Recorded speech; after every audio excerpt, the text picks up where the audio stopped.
Les amis, l'heure est grave. La Côte d'Ivoire a-t-elle corrompu le corps arbitral hier pour gagner face au Sénégal? En tout cas, c'est l'accusation que Crépin Diatta, le joueur sénégalais, a donnée à la fin du match pour expliquer la défaite des Lions de la Teranga. Il dit « Vous êtes des corrompus. Vous nous avez tués. Vous êtes des corrompus. Gardez votre Coupe d'Afrique. » Il va plus loin en disant « Tout le monde a vu. Tu vas voir la VAR, là il parle à l'arbitre, pour leur donner un penalty à la Côte d'Ivoire. Alors qu'un gars, il parle ici d'Ismaïla Assar, qui prend le ballon 40 mètres et fait une chevauchée, rentre dans la surface et tu ne veux pas aller regarder la VAR, je suis désolé. Mais là, c'est abusé. Je suis vraiment désolé, mais ils ont tué notre compétition. La Côte d'Ivoire a-t-elle donc corrompu pour gagner le match hier?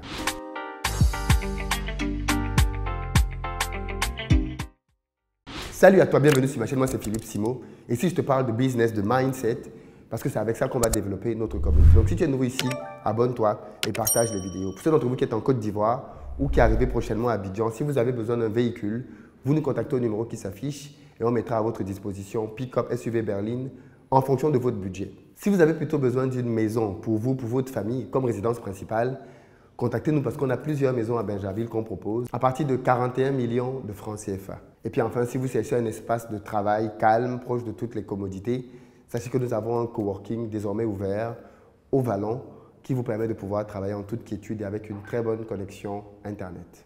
Je souhaite revenir dans cette vidéo sur les graves accusations portées hier par Crépin Diatta sur l'État de Côte d'Ivoire. Parce que quand Crépin Diatta dit que... Je reprends. Parce que quand Crépin Diatta dit que vous êtes des corrompus en parlant des arbitres, il est clairement en train de pointer la Côte d'Ivoire comme le corrupteur. Parce que pour qu'il y ait corruption, il faut qu'il y ait un corrompu et il faut qu'il y ait un corrupteur.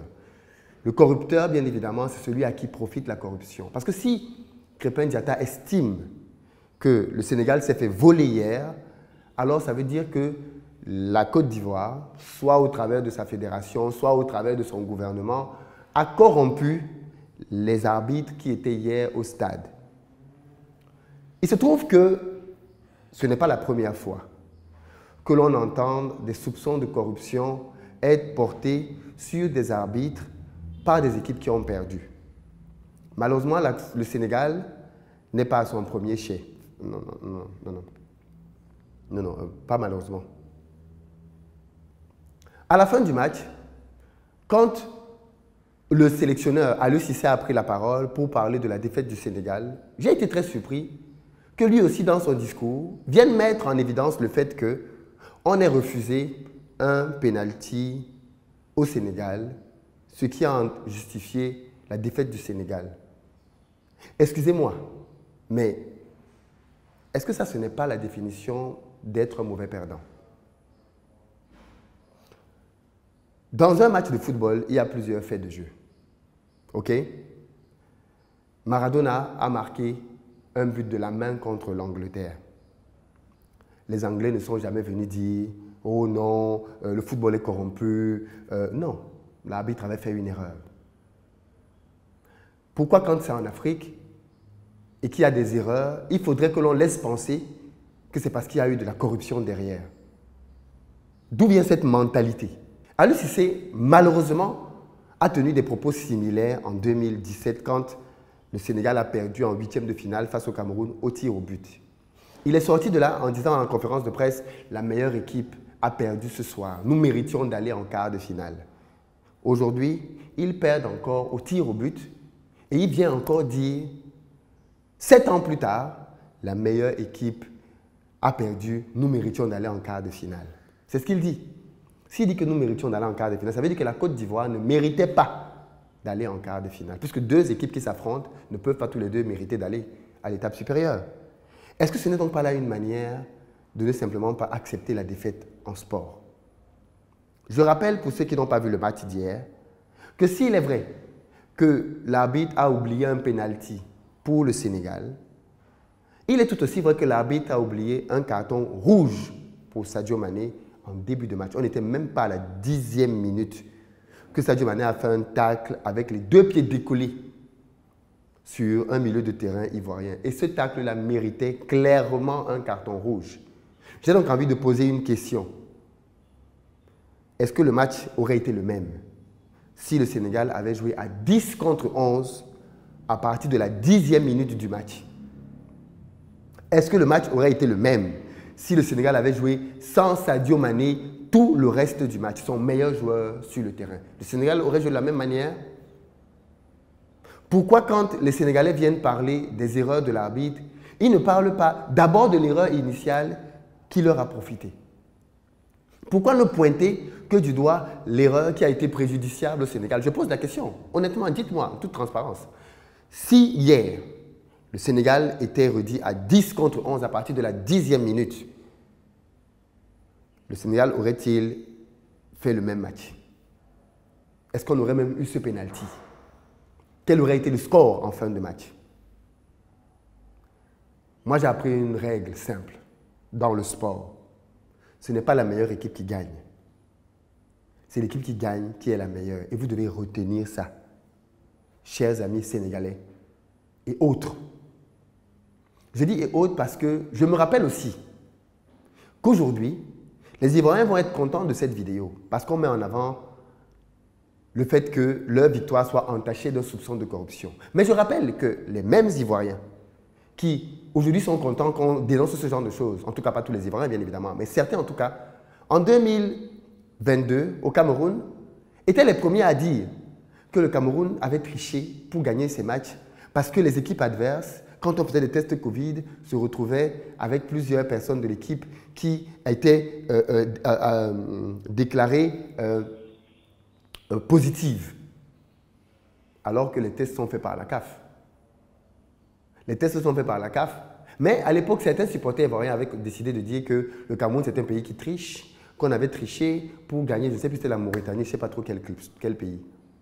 Cette mentalité-là, qui consiste à non pas se remettre en question soi-même, mais à considérer que si quelqu'un d'autre gagne, c'est parce qu'il triche, est une mentalité qui est contre le développement et le progrès. Et ça, c'est une mentalité qu'on a beaucoup dans nos pays. Une mentalité qui fait que quand on échoue, plutôt que de s'asseoir pour essayer de comprendre ce qui n'a pas marché, de virer les sélectionneurs qui n'ont pas bien fait leur travail, on commence à chercher des boucs émissaires. Le bouc émissaire, c'est la CAF. Le bouc émissaire, c'est l'arbitre. Ça me rappelle Belmadi en Algérie. Le bouc émissaire, c'est la météo. Le bouc émissaire, c'est les stades. Le bouc émissaire, il y a toujours quelqu'un pour justifier qu'on a perdu. Non, les amis, si le Sénégal a perdu hier, ce n'est pas à cause de l'arbitre. Disons-nous la vérité. Sadio Mané a raté des occasions nettes de but. Tout le monde a vu le ballon dans les filets. Ça a été raté. Le Sénégal a eu plusieurs occasions hier. En réalité, si on regarde même ce match, les occasions les plus dangereuses ont été obtenues par le Sénégal. Le Sénégal a raté des occasions franches de but. C'est ça qui a fait que le Sénégal perde. Ce n'est pas le fait qu'on n'ait pas sifflé un pénalty. Et je le rappelle d'ailleurs à ceux qui l'auraient oublié. Pénalty ne veut pas dire but. La preuve, quand on arrive à la séance des pénaltys, un joueur sénégalais a raté son pénalty. Donc ne donnez pas le sentiment que si on avait mis un pénalty, à 100%, c'était sûr que le joueur allait marquer. Ce n'est même pas sûr à 100%. La preuve, quand on arrive au pénalty, un joueur sénégalais a raté le pénalty, qui a donné la victoire par la suite à la Côte d'Ivoire, qui a marqué tous ses pénaltys. Donc, je pense que c'est un mindset qu'il faut éradiquer. Quand tu perds, c'est parce que l'adversaire a été meilleur que toi. Point à la ligne. Si tu avais été meilleur, tu gagnais ce match 4-0, 5-0, 6-0, je ne sais pas moi, tu gagnais le match pendant les 90 minutes. Tu ne sors pas du match pour commencer à dire oui, mais l'arbitre a fait cela. Surtout dans un match dans lequel, parce qu'il y a des matchs là où oui, on peut dire que l'arbitre a vraiment fait des conneries. Mais un match dans lequel l'arbitre a fait des conneries qui t'ont profité, tu ne peux pas sortir de là, tu commences à dire que non, l'arbitre a fait ceci. Pire, corruption. Waouh. Waouh. Crépin Diatta. Donc, hier, là, la Côte d'Ivoire allait payer l'arbitre pour éliminer le Sénégal. Mais quand on a donc un mindset comme ça, un mindset dans lequel tout le monde est contre nous, les arbitres sont contre nous, parce que quand tu fais ce genre de vidéos, tu as toujours des tocards qui vont venir dans les commentaires et dire oui, Philippe n'aime pas le Sénégal, Philippe n'aime pas les Sénégalais. Il y a des gens qui, comme je dis souvent, vous sortez de la maison le matin, vous laissez vos cerveaux à la maison. Parce qu'il y a des gens qui vont venir voir que non, là, il est en train de parler contre le Sénégal, contre les Sénégalais. est-ce qu'il faut même prendre du temps et de l'énergie pour répondre à ce genre de personnes? Donc le point, il est là, il est clair. Quand vous perdez, assumez à 100% la responsabilité de votre échec. C'est tout. Il n'y a pas à essayer de philosopher. Non. Assumez à 100% la responsabilité de votre échec. Le Cameroun est sorti de la CAN parce que le Cameroun était nul. Le Cameroun n'avait pas le niveau. Des joueurs moyens, un sélectionneur encore moins que moyen. Voilà pourquoi le Cameroun est sorti. C'est pas parce qu'il y avait un arbitre ou il y avait je ne sais pas trop qui. Non, non, non, non, non, non. Les gars n'étaient pas au niveau. C'est tout. Et ils sont sortis. C'est la compétition. Et quand tu sors, c'est ça que tu dois te demander. Qu'est-ce qui n'a pas marché? Qu'est-ce qu'on peut améliorer? Le sélectionneur doit partir, on doit avoir de nouveaux joueurs, assainir cette fédération, ainsi de suite. On doit refaire un travail de fond. Et pas commencer à dire... Parce que quand tu dis que c'est l'arbitre, ça veut dire que tu estimes que toi, tu as tout bien fait. Et donc que toi, tu n'as rien à te reprocher. Or, si le Sénégal n'a pas gagné hier, ce n'est pas du fait de l'arbitre. C'est parce que les Sénégalais n'ont pas marqué assez de buts. Aussi simple que ça. La Côte d'Ivoire a égalisé à la 86e minute. Ça veut dire que le Sénégal a eu plus de 85 minutes. Plus de 80 minutes, puisqu'ils ont marqué tôt. Ils ont eu plus de 80 minutes pour tuer le match. Ils ne l'ont pas fait.